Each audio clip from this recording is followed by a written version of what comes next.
بسم اللہ الرحمن الرحیم۔ السلام علیکم۔ خبیب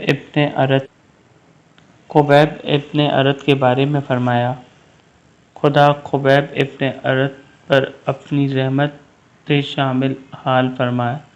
وہ اپنی رضامندی سے اسلام لائے اور بخوشی ہجرت کی اور ضرورت بھر پر قناعت کی اور اللہ تعالیٰ کے فیصلوں پر راضی رہے اور مجادلانہ شان سے زندگی بسر کی۔ حضرت خبیب ابن ارت پیغمبر اسلام کے جلیل القدر صحابی اور مہاجرین اولین میں سے تھے۔ انہوں نے قریش کے ہاتھوں طرح طرح کی مصیبتیں اٹھائی، چلچلاتی دھوپ میں کھڑے کیے گئے، آگ پر لٹکائے گئے، مگر کسی طرح پیغمبر اسلام کا دامن نہیں چھوڑا یا چھوڑنا گوارا نہیں کیا۔ بدر اور دوسرے معرکوں میں رسالت مآب کے ہم رکاب رہے۔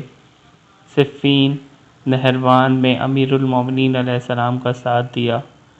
مدینہ چھوڑ کر کوفے میں سکونت اختیار کر لی تھی، چنانچہ یہیں پر 73 برس کی عمر میں 39 ہجری میں انتقال فرمایا۔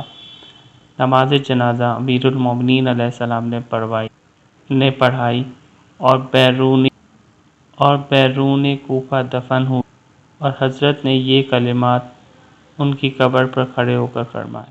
جی فرینڈز، تو کیسی لگی آپ کو یہ ویڈیو؟ اور مزید اگر آپ کو اچھی ویڈیوز اور نالجیبل ویڈیوز دیکھنی ہو تو کائنڈلی ہمارا چینل کو سبسکرائب کریں، لائک کریں اور بیل کا بٹن دبا دیں۔ Thank you.